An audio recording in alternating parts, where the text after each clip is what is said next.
이번 시간엔 157페이지 보시죠. 스탁옵션 쪽인데요. 주식 결정 쪽인데 이제 성과 조건이죠. 성과 조건 결국은 요것도 포함되는 거죠. 몇 년 동안 일해라. 그리고 성과도 충족해라. 이 두 가지가 섞여 있는 거예요. 그래서 성과만 충족한다고 되는 건 아니고 몇 년 동안 일해라. 그 가득 요건, 요 가득 기간도 충족이 돼야 된다. 이것도 보시면은 4년 동안 근무해야 된다. 그리고 성과가 또 충족되고 위에 박스 아래 박스 섞어서 왔다 갔다 해서 보는 것이죠. 예, 풀 공간이 없으니까 여기다가 풀겠습니다. 역시 포맷은 똑같고요. 데이터가 4년치 주어졌기 때문에 4년짜리를 또 해야 되겠지. X 1년도, 2년도, 3년도, 4년도. 하지만 말했죠. 만약에 4년도 주식 보상 비용 물어봤을 때는 4년도하고 3년도 직전 거 두 개만 하시면 된다 했었습니다. 예, 그렇게 해서 이제 해보자. 그래서 행사 가능 수량. 단위당 스탁옵션의 공정가치. 이걸 바탕으로 주식 보상 비용, 주식 보상 원가죠. 이걸 바탕으로 누적, 주식 보상 비용하고 이걸 바탕으로 단기 주식 보상 비용 한다 했었죠. 그래서 이제 하나씩 채워놔야지. 사실 행사 조건보다는 더 쉬운, 용역 제공 조건보다 더 쉬운 거지. 용역 제공 조건은 그냥 몇 년 동안 일해라 그 끝인데, 이거는 원래는 두 가지가 충족되는 거잖아. 용역 제공 조건 플러스 행사 조건 다 충족되는에도 불구하고 퇴사 인원 이런 것들이 다 정리가 됐기 때문에 오히려 더 쉬운 것이다. 100명한테 스탁옵션을 줬고요. 그리고 4년 동안 일해라 행사 조건이겠죠. 그리고 매출 성장률에 따라서 스탁옵션에 부여되는 수량이 다르다. 박스하고 박스 사이의 스탁옵션의 공정가치 150이다. 우리가 주식 결정이기 때문에 여기가 다 150이다. 스탁옵션의 공정가치는 VL 현재로 간다 했었죠. 이것이 현금 결정이 되면은요. 현금 결정이 되면은 매 연도말에 스탁옵션 공정가치로 다 갈아 끼우면 되는 것이고. 그래, 오케이. 됐고. 그 위에 박스 밑에 박스 정신없이 가야 된다. 일단 아래 박스 보시면은 예상 가득 인원. 그럼 그게 무엇입니까?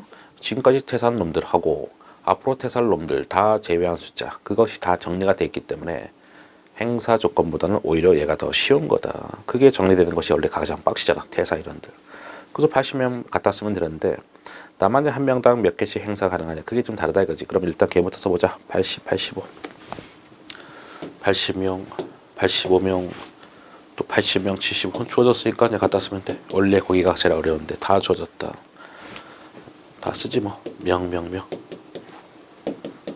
지금까지 퇴사한 놈들과 퇴사할 놈들 다 고려한 행사 가능 인원수가 주어진 것이고, 밑에 박스는 X1년 말에 13%가 매출 성장률 예상되고 위에 박스 가는 거지. 13% 하면 위에 박스에서 150개.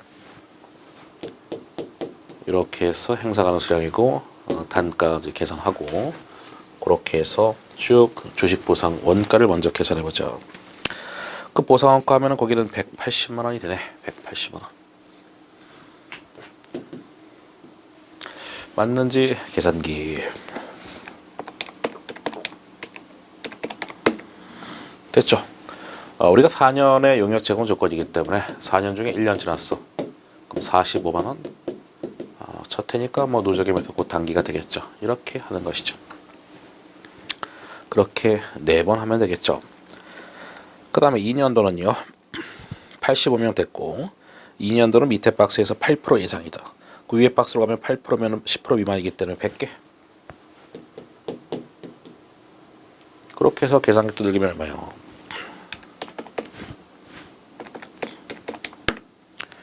(127만 5천 원). 다만 이거 4년 전체 비용이기 때문에 야 4년 중에서 2년 지났어. 그렇게 하면은 되는 거지. 63700.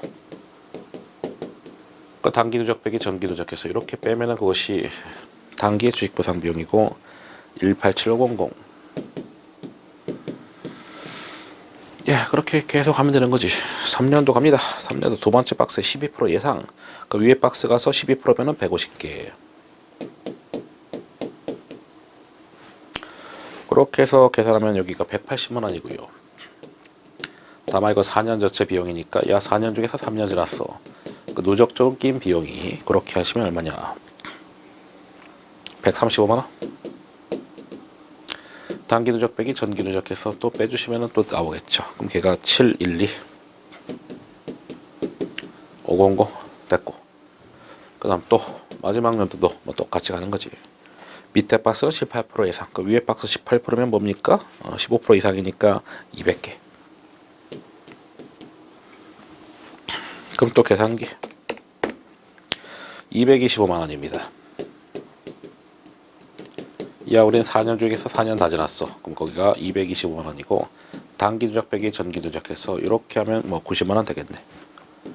뭐 분기는 똑같죠. 저번에 주식 보상 비용 때문에 주식 선택권에서 여기 있는 맨 오른쪽에 있는 것이 다 분기할 때 그 주식 보상 비용이 되고, 가장 기본적인 시험 문제가 주식 보상 비용이다라고 했죠.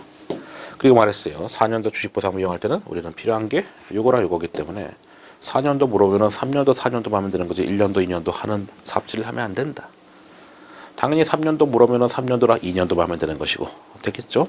그렇게 해서 하고, 그 다음에 잘은 안 냈지만 이것도 가끔 낸다. 이게 뭡니까? 주식 선택권이라 했었죠. 주식 선택권 됐죠. 다 이미 지난 시간에 했으니까 패스. 그 다음 또 쭉 넘어간다. 현금 결정입니다. 현금 결정은 뭐가 다른 겁니까? 요 데이터가요, 주식 결정하고 지금 똑같은 거거든요. 각자 해보세요. 왜? 다른 거는 요거잖아. 다른 거만 체크해 드릴게요. 다른 거는 요거 아닙니까? 요거 갈아 끼운다고. 단위당 스톡옵션 공정가치 할 때 주식 결정은 부여일 현재 스톡옵션의 공정가치 요거로 가는 것인데, 현금 결정은 매 연도 말로 다 갈아 끼운다. 그거가 달라지는 것이죠. 예, 그럼 뭐 하는 김에 뭐 빠르게 한번 복습해 볼까요? 그냥 대신에 좀 빠르게 해봅시다. 안 하려고 했는데 그냥 하지 뭐. 왜냐면 우리가 또 행사할 때도 또 공부해야 되기 때문에 뭐 그런 관점에서 한번 쭉 풀겠습니다. 현금 결정행질은 당연히 처음에 주어지지. 현금 결정 주가차익 보상권 100개를 부여했다. 그리고 데이터가 기본적으로 거의 똑같다. 됐어요. 그럼 바로 해보자. 뭐 했던 거 뭐 복습하는 느낌이지. X 1년, 2년도, 뭐 3년도 똑같죠. 뭐 행사 가능 수량.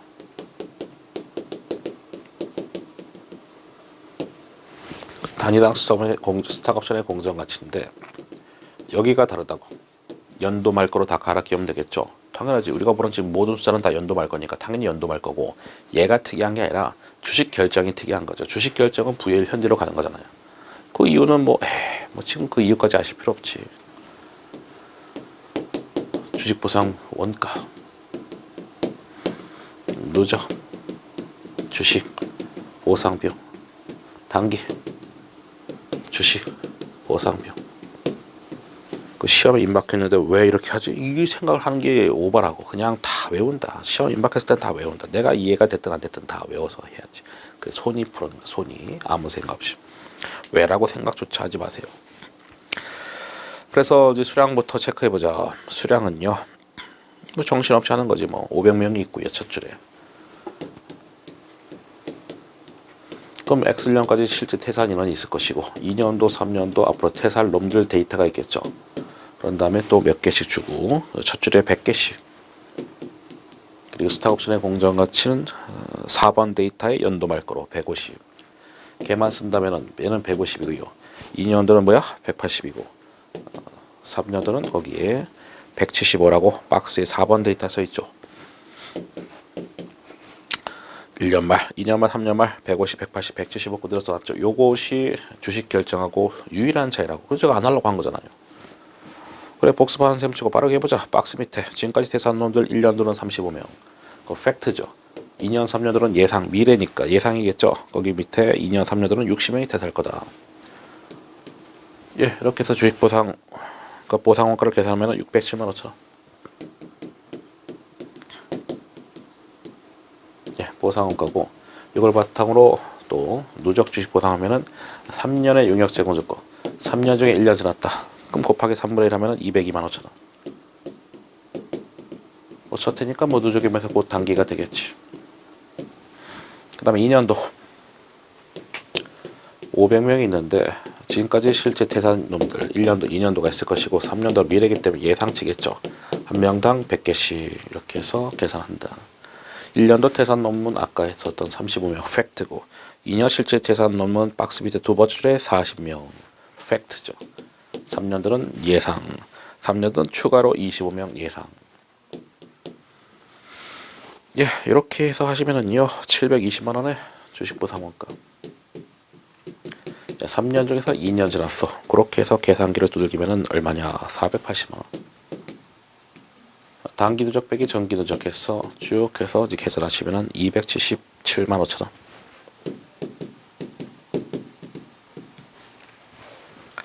그 다음 3년도. 야, 500명이 있었는데. 이번엔 1년도, 2년도, 3년도. 실제 퇴사 인원이 다 있겠죠.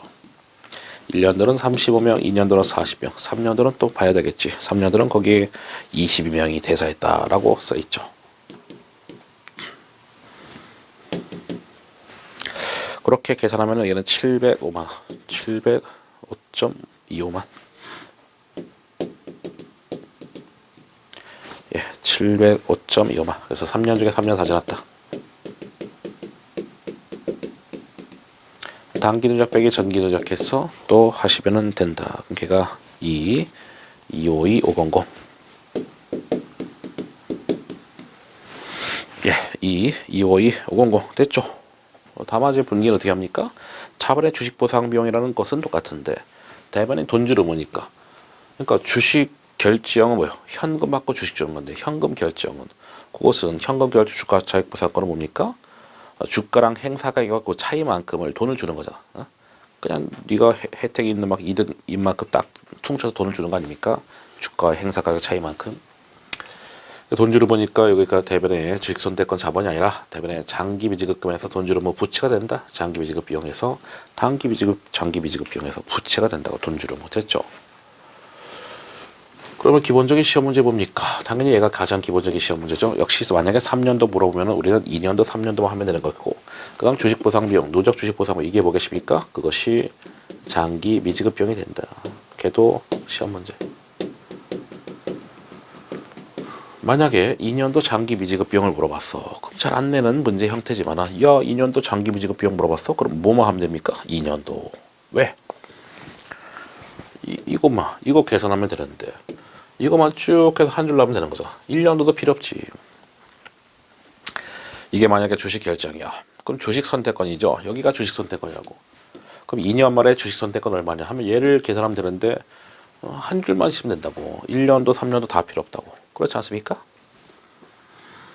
그래서 주식 보상 비용 물어보면은 단기랑 장기 계산한다. 그 다음에 장기 미지급 비용 또는 주식 선택권 물어보면은 누적 주식 보상 비용 물어보는 거니까 그 연도만 쭉 한 줄로 하면 끝난다라는 거죠. 그거를 인지를 해야 빨리 풀 거 아니겠습니까?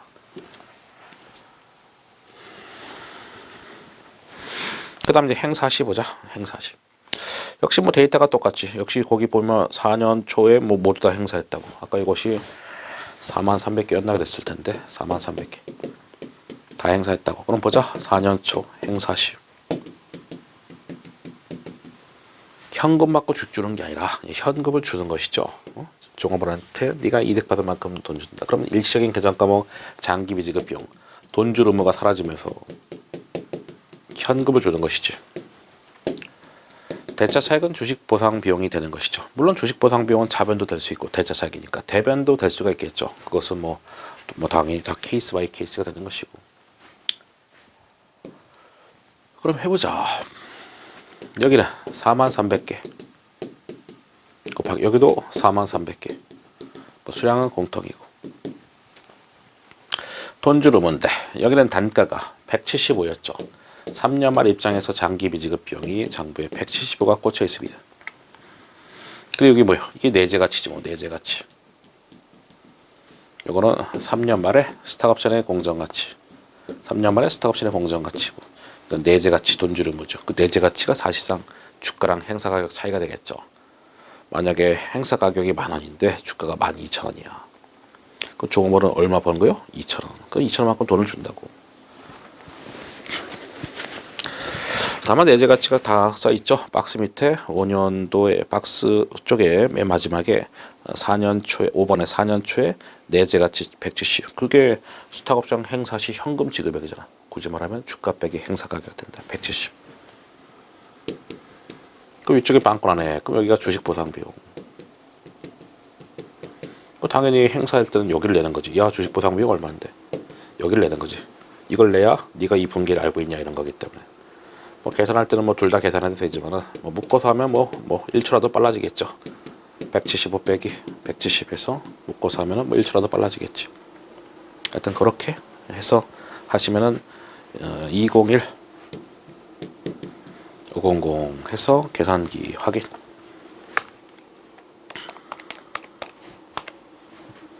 예, 됐죠.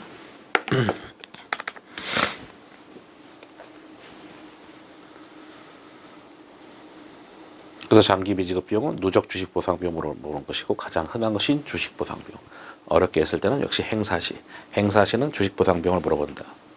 그것이 대차 차익이기 때문에.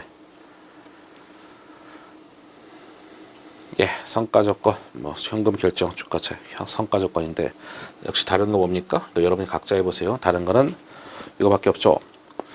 지금 연도만의 주가, 스탁옵션의 공정 가치가 있잖아. 이거로 다 갈아 끼운다고. 우리가 아까 주식 결정할 때, 이건 이제 현금 결정 주가 차익 보상권인데 주식 결정할 때는 아까 박스하고 박스 사이에 야 부열 현재 스탁옵션 공정 가치 얼마였어. 그거 갖고 쭉 쓰는 거잖아. 여기 어떻게 한다고요? 결산식으로 다 갈아 끼운다고.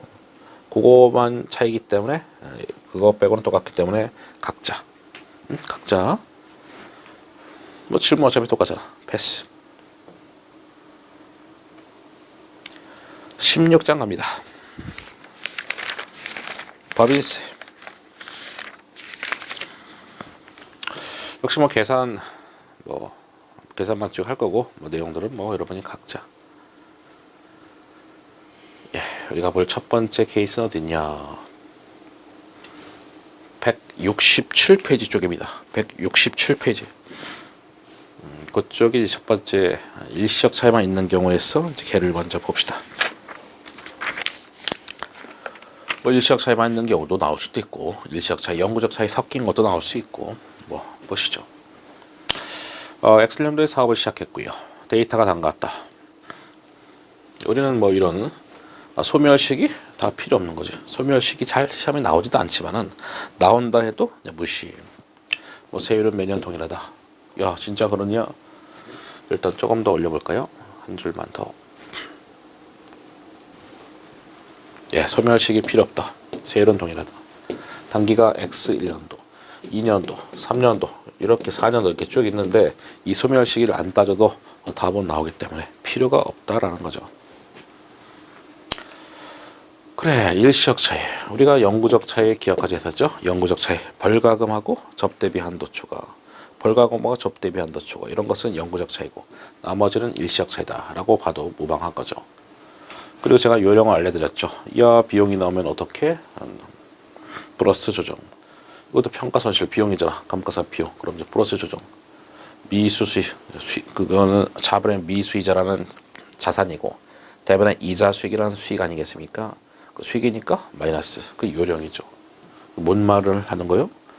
아니 이걸 더할 거냐 뺄 거냐. 이건 회계 영역이 아니라 법인세에서 하는 세무조정 영역이라고. 제가 세무조정도 강의합니다. 저 세법도 강의하는 사람이에요. 근데 제가 안다고 이걸 뭐 얘기해봐야 뭔 의미가 있겠습니까? 다 주어져야 맞는데 안 주어지는 것들이 생각보다 많다. 이 책은 제 책이니까 당연히 정상적으로 책을 썼지.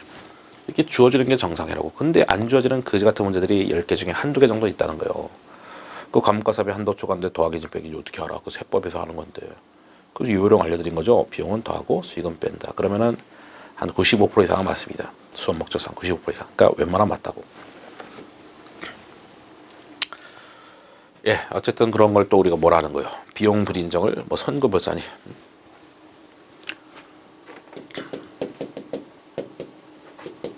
용어. 입금 산입. 이건 좀 용어 좀 정리 좀 해야겠다. 여러분도 못 알아듣는 사람은 있어서 웬만하면 제가 계산만 하려고 했는데 어딘가 또 친절하게 다 써놨겠지. 세무정 그 165페이지 용어 있죠. 그러니까 이 용어도 사실 회계 용어가 아니지. 세법에서 쓰는 세무조정 용어입니다. 근데 이런 단어들이 튀어나올 때가 은근히 있다고. 그래서 아셔야 된다. 튀어나오는데 어떻게? 이게 뭡니까? 이거잖아.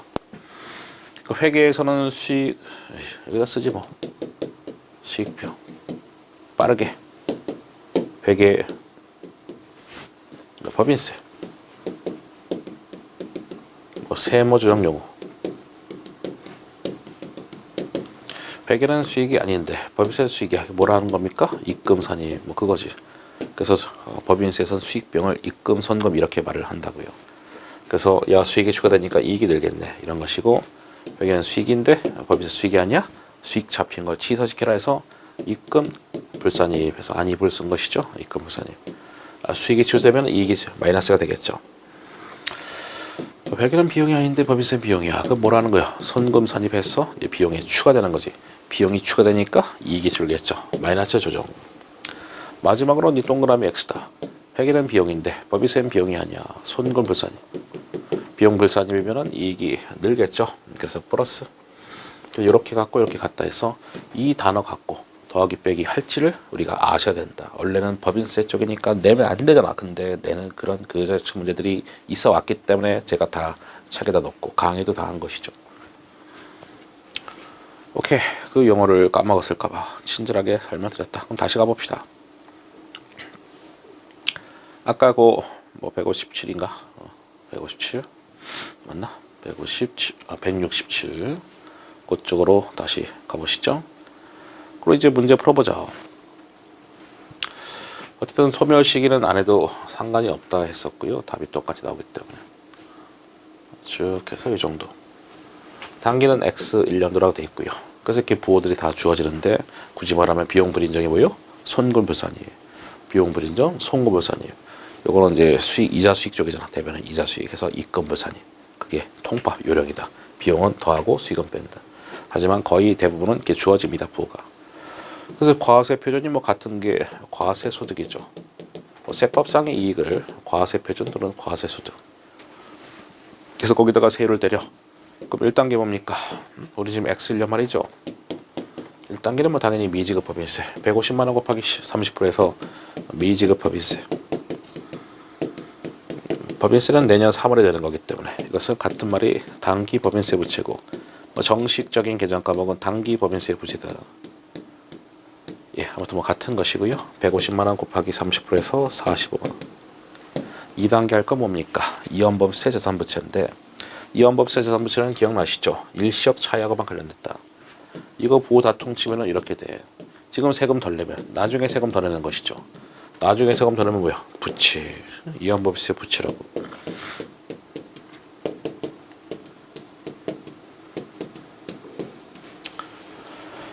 그럼 걔는 어떻게 합니까? 50만 원 곱하기 미래세율. 세율이 다 똑같다 했었죠? 미래세율 30%에서 5, 35에서 15만 원. 얘는 이제 조만간 낸 세금이니까 단기 세율 드린다. 요거를 2년 나중에 법인세를 부채 더 낸다. 미래세율 드리는 거죠. 여기 세율 독일하니까 그런 거고. 만약에 야 X 2년부터는 세율이 20%야. 그럼 50만 원 곱하기 20%에서 여기가 10만 원 되는 거지. 대차 차익 법인세 비용 60만 원. 그래서 법인세 회계에서는 두 가지를 내는 거죠. 첫 번째 법인세 비용 낸다. 두 번째 이연법세 재산부채를 낸다. 만약에 이연법세 재산부채를 냈어. 그러면 분기에 필요합니까? 뭐 두 줄짜리 분기도 필요 없지. 이연법세 재산부채는 뭐만 필요합니까? 요 일시적 차이. 일시적 차이. 여기다가 미래세율 들이면 끝. 50만 원 곱하기 30% 하면 끝. 지금 세금 덜 냈으니까 나중에 더 내고, 덜 내면 더 내고, 더 내면 덜 내고. 그것이 일시적 차이잖아. 그 영구적 차이 접대비 한도 초과하고 벌가금, 그 두 가지를 제외한 나머지는 일시적 차이라고 보시면 된다 했었습니다. 수업 목적상. 그 지금 세금 덜 냈으니까 더 낸다. 그 다음에 또 이연법세 재산부채는 이렇게 일시적 차이가만 관련됐다 했었고, 영구적 차이는 관련 없다 했었죠. 단어 자체가 그렇잖아요. 이연, 나중에 뭐 덜 낸다 더 낸다, 이게 타이밍 조정하는 그런 단어거든요.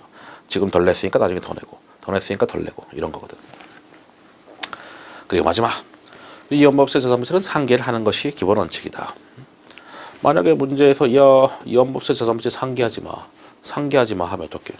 요 110만 원 따로 하고 160만 원 따로 하는 거지. 요 110만 원 지금 세금 더 냈으니까 나중에 덜 내고 이연법세 자산 쪽이고요. 요 160만 원 지금 덜 냈으니까 나중에 세금 더 내고 이연법세 부채 쪽이라고. 암만 없으면 상계하는 게 원칙이다. 하지만 상계하지 말라 하면은 상계하지 않고 따로따로 가는 거야. 너는 덜 냈으니까 덜 내고 나중에 자산 이연법세 자산 쪽이고 이연법세 부채 쪽이고 그렇게 해서 나눠서 해야 되겠죠. 근데 그 말이 보통은 안 나와요. 그러니까 상계를 해버려서 그럼 이거 세 개 다 더하면 이거니까 세금 덜 냈으니까 나중에 더 낸다. 부채지 뭐. 그렇게 됐죠.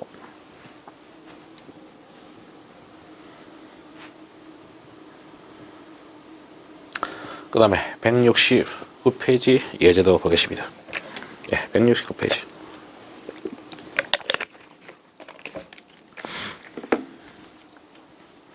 이번에 뭐 영구적 차이 다 있다라는 건데 뭐 그래봤자 뭐 비슷하지. X1년도 역시 영구적 차이는 접대비 한도 초과랑 뭐 벌가금해서 비용 같은 거는 불산입해서 선골 불산입 그게 통법이라 했었죠. 하지만 정상적인 문제들은 이렇게 다 주어지더라. 이건 아까 다 봤던 걔네들이고요. 예, 그럼 또 하면 되겠지. 210만 원 곱하기 30%고요. 이런 소멸식이 나와봤자 의미가 없다고. 세율은 동일하다. 그럼 뭐 두 줄짜리 분기하는 거지 뭐 아까처럼. 예, 여기다 하지 뭐 자리가 없는데. 여기가 있구나. 1단계 우리 X년 말이죠. 미지급 법인세 같은 말이 뭐라고요? 당기 법인세 부채 210만 원 곱하기 30%에서 64만 원. 가장 만만한 부터 했고 두 번째 이연법세 자산부채는 일시적 차액과만 관련됐다. 야 이거 다 합친 것이 이거야. 그럼 지금 세금 덜 냈으니까 나중에 세금 더 내. 그럼 부채네 부채. 세율이 동일하니까 너도 30%야. 50만 원 곱하기 30%에서 이연법세 부채 15만 원.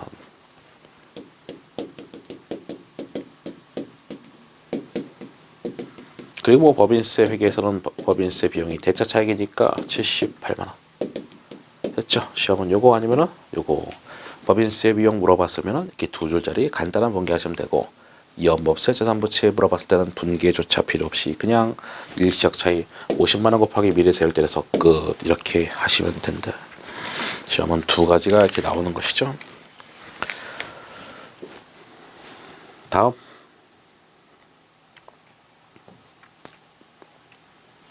그 다음 171페이지 미래 예상 세율이 변동되는 경우. 예, 이것은 보지 마세요. 네, 이것은 우리 한 번도 안 나온 케이스니까.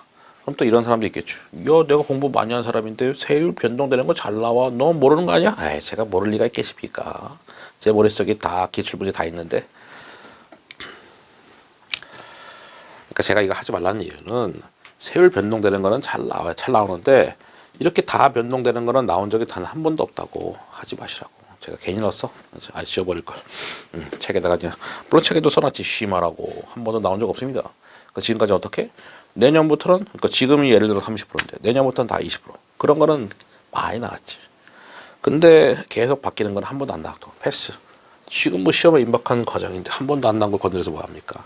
아무짝에 쓸모없지. 하지만 제가 기본 강의 때 문제 풀이 때 다 한 거예요. 지금 안 한다는 거지. 다 한 겁니다. 17장 리스 갑니다.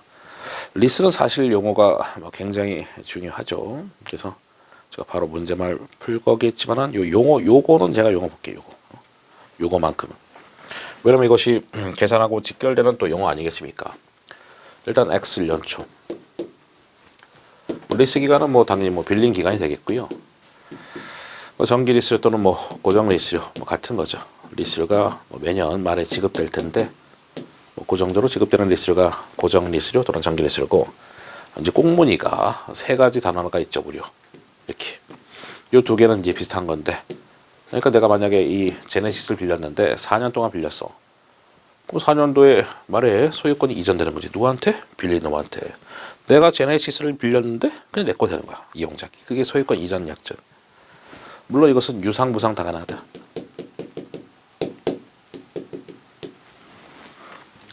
뭐 소유권 이전 약정 맺었는데 뭐 50만 원의 소유권 이전되기로 약정했다. 그러면 뭐 유상인가 보다.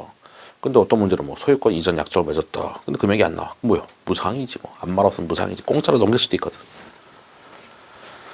그 다음에 걔랑 비슷한 것이 뭡니까? 매수 선택권, 연가 매수 선택권이죠. 염가 매수가 뭡니까? 염가, 소금 가격을 싸게 사다 해서 결국 리스 기간 종료 시점에 공정가치보다 굉장히 싸게 살 수 있는 권리를 주고 그것을 행사할 수도 있고 안 할 수도 있는데 수업 목적으로 무조건 행사하는 것만 나오죠. 계산 쪽에서는요.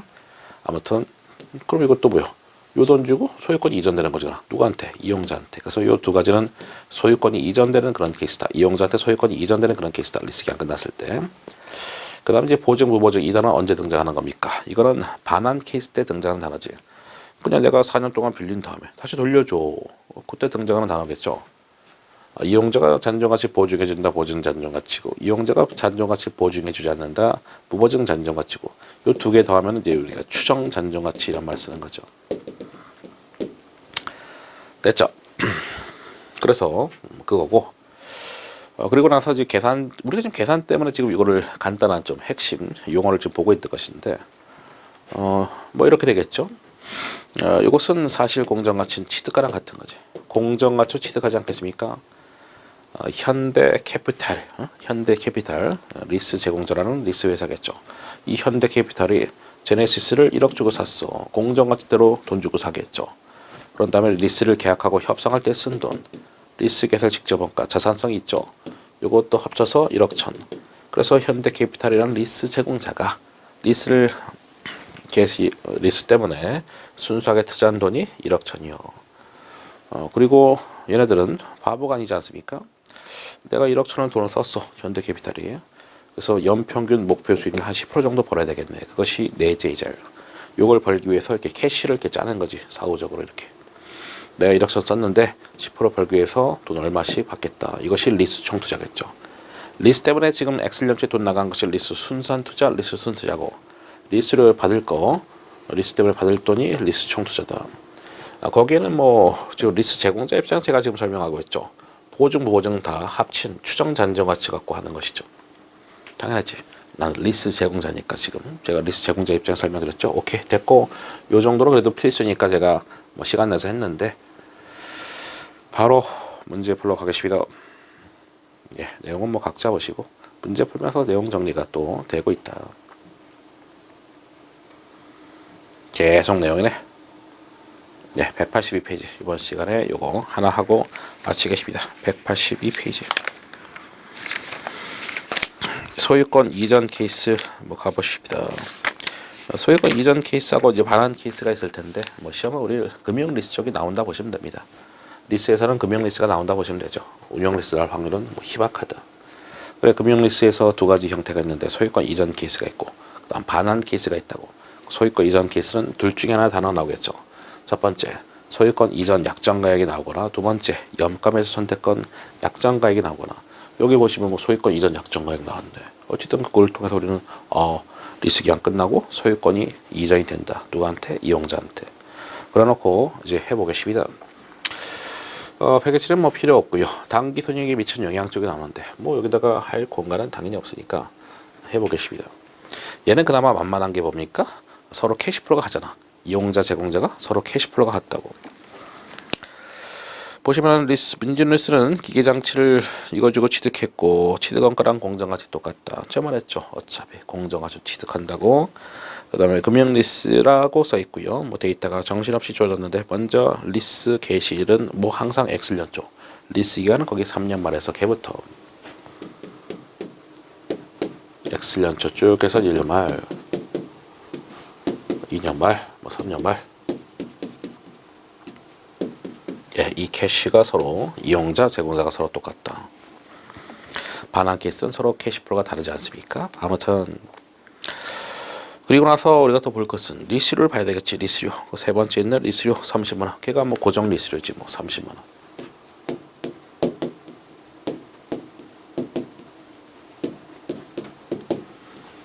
그리고 또 꽁무니 봐야지. 꽁무니의 셋 중에 하나겠죠. 소유권 이전 약정 아니면은 염가매수 선택권 행사 가격 아니면은 뭐 보증 또는 무보증 잔존가치 이렇게 해서 세 가지 단어들이 있을 텐데 여기는 아까 봤었듯이 소유권 이전 약정과 이게 박스의 중간에 50만 원 돼 있죠. 이렇게 이제 서로 이제 캐시플로가 서로 똑같다라는 것이지. 리스 이용자는 돈을 주는 거고 리스 제공자는 돈을 받는 거고 이렇게 되겠죠. 그놈하고 뭐랑 똑같습니까? 아까 봤었지 않습니까? 공정가치 플러스 리스 계산 직접 원가 더한 거 하고 여기 뒷부분은 리스 총투자잖아. 리스 총투자하고 여기 리스 순투자하고 일치시켜주는 할인율이 내재잘 뭐 그런 컨셉인 것이죠. 그 뒤에 박스가 리스 총투자죠. 리스 때문에 받을 돈을 의미하는 거예요. 리스 총투자, 리스 순투자인데 여기에는 리스 계산 직접 원가를 제가 안 넣었죠. 그래서 그게 뭐 필요 없고 그럼 다시 첫 줄에 111 걔가 취득가이고 공정가치잖아. 111 첫 줄에 710 취득가고 공정가치다. 그래서 이 용어 때문에 제가 한 거예요. 공정가치 플러스 리스 계산 직접 원가는 됐죠. 리스 순투자 그리고 뒤에 거는 리스 총투자 일치시켜주는 할인율이 내재절 됐죠. 내재절은 뭐 연평균 목표 수익률 개념인데 박스의 제일 밑에 10% 돼 있네. 이렇게. 그럼 제가 또 리스 어려운 거니까 회계에서 넘버 2죠. 평균 난이도 1등, 압도적인 1등은 뭐 현금으로 표고 누구나 다 똑같고 그것은 2등은 좀 갈리는데 리스가 평균적으로 2등의 난이도라고. 그래도 현재 같이 들어가기 때문에. 엑셀 연초에 제공자를 먼저 볼까요? 제공자. 더럽게 안 나오지만 시험에 그래도 보자. 엄청 안 나와. 리스 제공자. 리스 회사죠. 이건 CF 거의 잘 안 나와. 우리는 압도적으로 리스 이용자가 나온다. 얘가 중요한 거지. 일단 분개 보자. 난 다 까먹었어 리스. 그래서 뭐 리스 자산 취득할 때 뭐 자본의 선금 리스 자산 대변의 현금인데 어차피 그 선금 리스 자산 여기서 없어질 거 아닙니까? 그러니까 없어지니까 뭐 퉁치면은 현금이라고. 그리고 이것이 뭐예요? 리스 채권.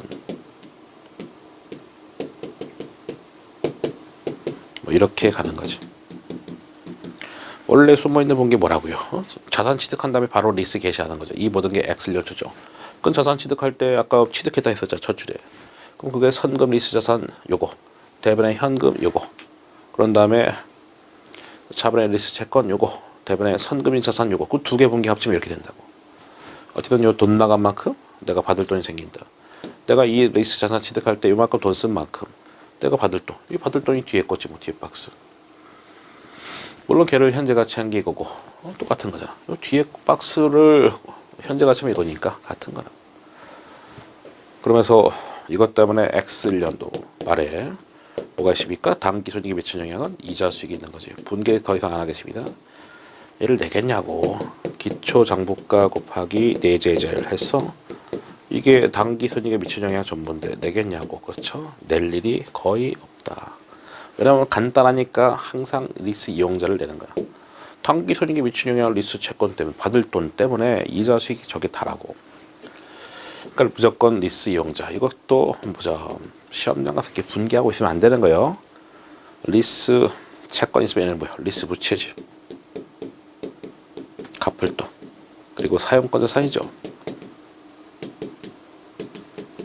자본의 사용권 자산 때문에 리스 부채 해서 그렇게 분개한다. 예, 돈줄 의무고요. 그리고 내가 장기 할부로 저 자산 취득했다라는 그런 컨셉이죠. 쥐가 빌린 놈이 쥐 자산 처리하는 거. 그러니까 그것이 금융 리스인 것이지. 역시 111, 뭐 710이고요. 내가 장기 할부로 이걸 취득한 꼴이다. 돈줄 의무니까 부채인 것이고 동시에 내가 취득한 거다. 실질적인 소유권이 내 거다라는 것이죠. 역시 더 이상 분개를 생략하고 1년 말에 단기 손익에 미치는 영향 딱 두 가지겠죠. 그 나온 다음에 이자 수익인데 썰렁해서 잘 안 낸다 했었고요. 얘는 두 가지가 있기 때문에 내기가 너무 좋고 거의 뭐 확률로는 뭐 95대 5 정도의 비율인 것이죠. 퍼센테이지로. 사용권 자산 때문에 뭐가 있습니까? 감가상각비. 현재 가치하면 항상 등장하는 이자죠. 아까는 리스 채권 받을 돈이니까 채권에 대해서 이자 수익인데 리스 부채니까 뭐 채무 이자 비용이 되겠죠. 역시 기초장부가 곱하기 10%에서 아까랑 똑같은 숫자 112, 171이 되는 거고. 그 다음 감가상각비가 하나 더 있지 않습니까? 역시 자산이지. 112, 170에서 유형 자산이고요. 그리고 잔존가치는 또 따져봐야 되겠지. 그럼 또 읽어보겠습니다. 잔존가치랑 읽어보겠습니다. 네 번째 동글뱅이에 내용뉴스 5년이고요. 잔존가치 없이 정해보. 우리는 3년 쓰고 돌려주는 겁니까? 아니면 계속 5년 동안 쓰는 겁니까? 거기 내용뉴스 5년이잖아. 5년이지 왜? 3년 쓰고 돌려주면 나누기 3이었겠지. 근데 계속 쓰는 거잖아. 5년 동안. 그리고 5년 뒤에 잔존가치 빵이라고 네 번째 동글뱅이에 써 있는 거지. 나누기 5 이렇게 해서 감가상각비 인식하면 된다. 그래서 우리 3으로 할 거냐 5로 할 거냐 했을 때 이게 반환할 때는 3으로 나눈 거고요. 반환하지 않고 소유권 이전 약정 또는 염감을 선택했을 때는 내용 요소로 나눠주시면 된다. 그러면 감가상각비가 얼마냐라고 했을 때 감가상각비는요 2, 2, 4, 3, 4, 2 계산은 뭐 여러분이 각자 2, 2, 4, 3, 4, 2 됐죠? 여기가 훨씬 더 매력적인 거지. 여기다가 조금 살을 붙여볼까요? 그러니까 시험에 나올 수 있는 거 다 끝난 거야. 당기손익에 미친 영향, 이자식 썰렁해서 안 내고 여기 맨날 이거 내고 여기다 하나 더 살 붙이면 뭡니까? 만약에 X 1년초에 리스 이용자 입장에서의 리스 개설 직접 원가가 발생했다. 뭐라 할까? 10만 원이나 치지 10만 원. 제가 기본 강의 때부터 뭐라 했냐면은 야 리스를 계약하고 협상할 때 쓴 돈 리스 개설 직접 원가는 자산성이 있으니까 자산에다 얹힌다. 어떻게? 차분의 자산에다가 무임승차 차분에. 그 차분의 자산이니까 이거죠.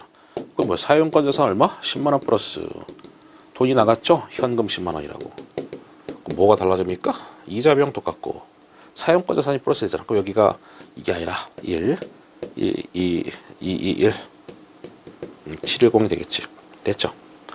그렇게 하면 당연히 금액이 달라지는 거지. 그래서 여기가 틀어진다. 여기가 리스 개설 직접 원가는 자산성이 있고 차분의 자산에다가 얹힌다. 차분의 자산은 사용권 자산 이렇게 하시면 되는 거죠. 여기도 있으면 뭐예요? 리스 이용자 말고 리스 제공자의 리스 개설 직접 원가가 만약에 5만 원이 있어. 차분의 리스 채권 5만 원 대신에 현금 5만 원에서 차분의 자산에다가 얹힌다. 하지만 얘는 나올 확률이 거의 없는 거예요.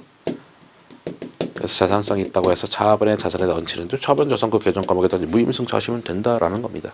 됐죠? 그럼 이게 리스에서 뭐요? 두 번째로 중요한 거지.